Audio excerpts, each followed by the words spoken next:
U.S. Army's Bergdahl spared prison time for deserting. Fort Bragg, North Carolina.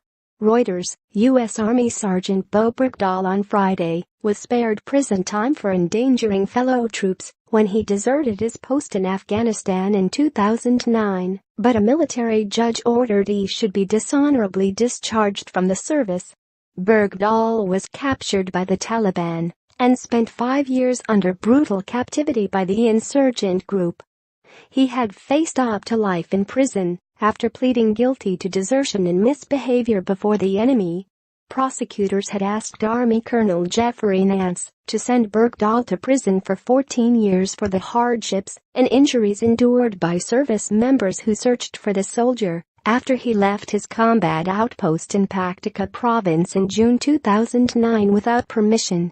Defense lawyers had said the 31-year-old Idaho native, who experts testified has several mental health conditions, should be spared confinement. Bergdahl's case made him a polarizing figure. He drew withering criticism from political leaders in Washington and fellow soldiers, both for the dangerous efforts to find him and the 2014 Taliban prisoner swap brokered by the Democratic Obama administration that secured his release.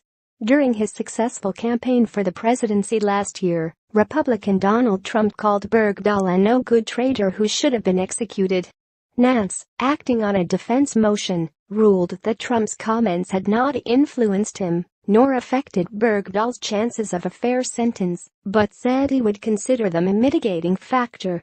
Defense attorneys argued at Bergdahl's sentencing hearing at Fort Bragg in North Carolina that he was a young, hard-working soldier who did not understand the full consequences of his actions when he deserted. Bergdahl, who has said he wanted to report problems in his unit, apologized in court this week for the suffering he caused his comrades and admitted he had made a horrible mistake. Prosecutors, however, said Bergdahl knew his disappearance would trigger alarm in the war zone. Prosecutors acknowledged that Bergdahl suffered during his years as a prisoner of the Taliban, but argued that did not diminish the pain of fellow service members who were injured during the futile hunt for him.